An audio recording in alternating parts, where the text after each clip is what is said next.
So we're going to be doing Yoga Mudra next.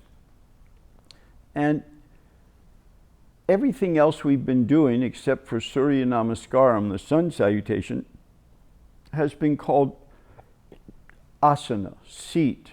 But this is mudra. A mudra is an energy configuration.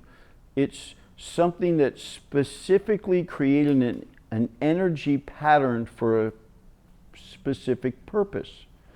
And this one, the Yoga Mudra, is one of the archetypal symbols that you find throughout the world. You find it in all cultures, all lands, throughout time, the human body put into the Yoga Mudra. And this particular configuration does magic. So ideally, if you're comfortable doing the lotus posture, Padmasana, you put the legs in Padmasana. If not, if you're comfortable in Ardha Padmasana with just one foot up, that's fine. If not, then you put the feet into Sukhasana.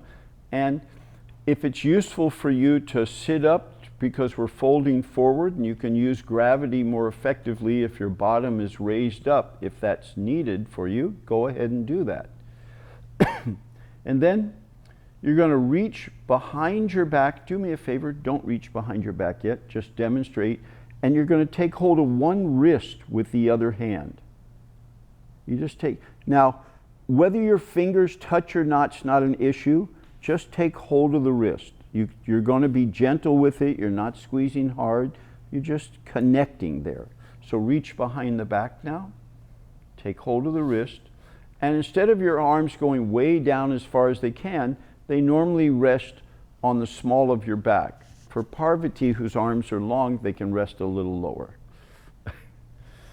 And you close the eyes, sit tall, and just gently settle forward. Some people like to rock a little as they're settling forward, because all you're doing, the eyes are closed, you're coming forward, you're settling down. And when you get to wherever you get, you just accept that. It doesn't have to be any particular place, just wherever the body settles, that's fine. But then you want to soften. You want to soften the neck and the shoulders and the face and the eyes and the arms and the belly and the back and the legs. And then you let the body kind of float on the surface, but you take your awareness and you direct it downward, deep, deep within. Some people have said you want to take your awareness and just imagine it's like a rock that you've just dropped into the ocean, and it keeps going down and down and down and down and down. The poet Rumi uses a beautiful phrase. He says, going down and down in always widening rings of being. Now, as you go down here and you're breathing gently, you're letting yourself leave the physical plane at the surface, just floating on the surface, but your awareness is going right into the ocean of consciousness itself. And you hang out in this sweet, sweet, sweet space. And when you come up from this, it's very, very important that you stay in this inner zone, this awareness, this depth, this ocean of consciousness, and you just so gently and slowly, with the eyes closed, raise up the torso and head. Take it easy. Stay inward. Come up gently. No rush at all. Eventually, when the torso and head are upright, you're still in this inner space, this inner awareness, and the eyes are closed, but you let go of the wrist and bring the hands to settle in front wherever it's comfortable. Could be in the lap or on the legs or on the knees. You could have the thumb and index finger touching or not. And then you might adjust a little bit, but then you're still. And you'll notice your attention is inward, and there's this amazing inner experience, the benefits of the Yoga Mudra. I can give you some descriptions of how people experience that, but I'd rather you just have your own experience and not be looking for anything else. Let it be your own experience, but go stay inward and enjoy that. Give it time. It's very sweet. And then normally, we move from this in our practice into the Yoga Nidra, and we stay in this beautiful zone we've just come to. We use it to help us move into our Yoga Nidra so much more easily and effectively. So, Parvati, I'm not going to ask you even to lie down now yet. I'm going to explain the Yoga Nidra and then we'll demonstrate how to go into it. But Yoga Nidra means yogic sleep. And the Yoga Nidra is an experience where we tense up and release the physical form and we let it settle, and ideally it slips into the deep sleep state. The mind too slips into the deep sleep state, but we don't go to sleep. You stay in that place of lucidity, awareness. You're not thinking, you're just lucid, aware. And what tends to happen when this happens for us is we come once again into a remembrance of our true self, our eternal self. And there you are. You know this well. You're at the witness and you're aware of your eternal self. You've been in this place of remembrance again and again and again and again and again, and here you are once again. And then the Yoga Nidra will give you whatever experience is just right for you right now. Those experiences can be almost anything. It can be just a profound relaxation. It can be a playful adventure, sort of like an out-of-body experience where you're going and looking around the neighborhood or traveling. It can be a visit from a deceased loved one or a great sage, or even the darshan, the presence of a deity or a divine one. It can be almost anything. You shouldn't look for anything particular. Just be open to whatever's given to you this time and enjoy it. So that's what our Yoga Nidra experience is. And we come out of Yoga Nidra very gently and consciously, staying in this place of remembrance, awareness. And then we normally will move into some pranayama, some breathing practices, and let that lead us into meditation. Let our entire yoga practice take us into this place where we're meditating. It's beautiful. So right now, let's demonstrate how you go into Yoga Nidra. If you wouldn't mind, Parvati, lie down on the back. Thank you. Again, she's cleared the hair so it won't be pulled. We're not going to do anything to particularly pull it this time, but being comfortable is being comfortable. The feet are apart some. You wiggle loose so the lower back and belly and hips are all released. The shoulders are released. Your hands are not in close to the body. They're out some so the armpits are free and loose. You move the head around, the jaw around. You want to let the body settle and come into that sweet place. Also, covering up is a really good idea because body temperature drops when you go into the Yoga Nidra.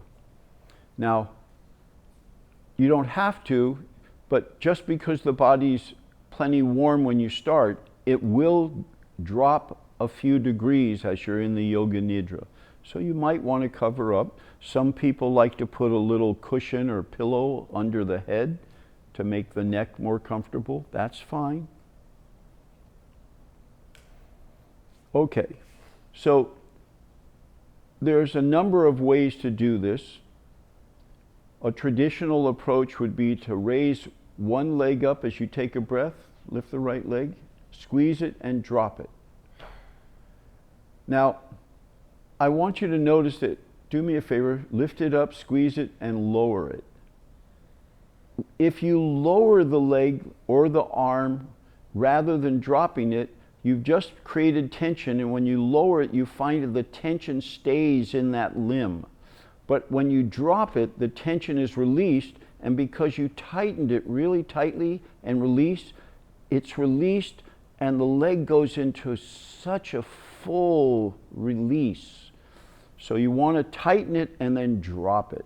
Left leg, lift it up, squeeze it and tighten it and drop it. And then you sort of wiggle loose through the legs and make sure they're in a comfortable place, and then you just forget about them. Now the right arm, you stretch it out, splay open the fingers, wiggle the fingers, lift up, tighten, and drop, plop. Get it comfortable from the shoulder down through the hand, and then just leave it be. Same with the left arm, stretch it out, lift it up, squeeze tight with the fist, and drop. Again, loosen up. And then you tighten in the pelvic region. Squeeze, release, and you can just shift a little to let everything release, and then let it all soften. Then you use the breath. Inhale and puff out the belly, and you gush out through the mouth. Ah. Let that area relax. Inhale, expand the chest, puff it out, and release. Ah. And then you move the shoulders around and get them loose under the back and up by the neck, and then you just let them relax. Then you move the head around. Loosen the neck, the jaw, you move the jaw. You could firm up and soften the eyes a few times, push the tongue into the cheeks and lips.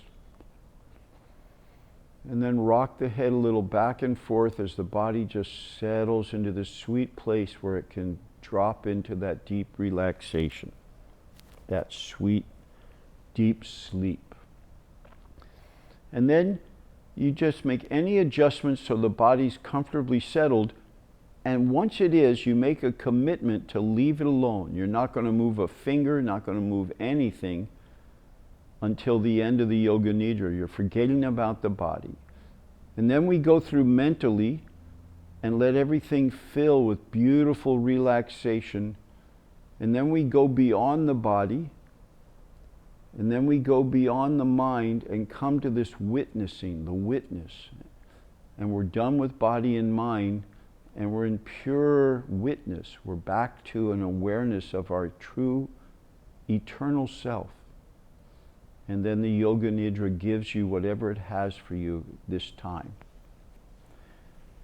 When we come out of the Yoga Nidra, and we hang out there for a while, but when we come out of the Yoga Nidra, you want to stay in that zone, and you come out and once again become aware of your special relationship with this body, mind in this time and space, and that you're in the midst of doing some yoga and completing the Yoga Nidra.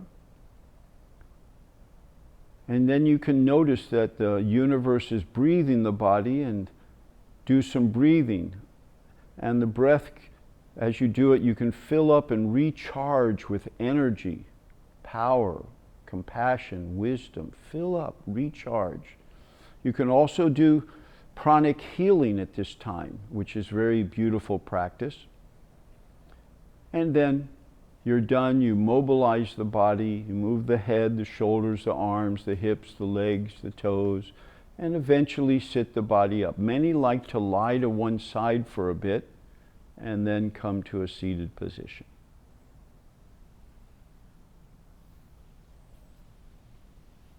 So we're going to be doing that next week, but we're going to focus the entire session so you can actually have a Yoga Nidra experience. Okay. Thank you for staying with us. We hope you've enjoyed these spinal twists, and we've shown you several different ways to do it, and you can play around and pick one, pick the other, do one day, one another day, or if you find one that you just adore, you can just do the same one every day. That's fine. But the spinal twists are really good for us. And then the Yoga Mudra, as we explained, the Yoga Mudra is a completely unique thing. So you want to let yourself approach it moving deep within. Give yourself time. Always do the Yoga Mudra with full respect and give it the time so it can do what it has for you. And the Yoga Nidra, you understand what it is now to a degree, but come and experience it next week, and then you'll really know what it is. Okay.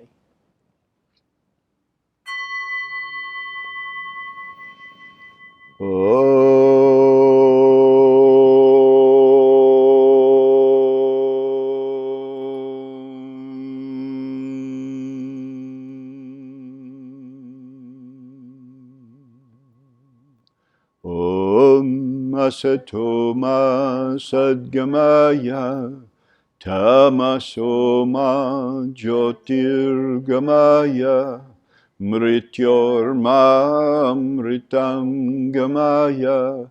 Om Shanti Shanti Shanti. Lead us from unreal to real. Lead us from darkness to the light. Lead us from the fear of death to knowledge of immortality. Om Shanti Shanti Shanti. Loka samasta sukhino bhavantu. Bless all dimensions of being with peace and joy, love and light. Victory to that light of truth which overcomes all darkness. Victory to that light. Jai Shri Sadguru Maharaj Ki. Jai.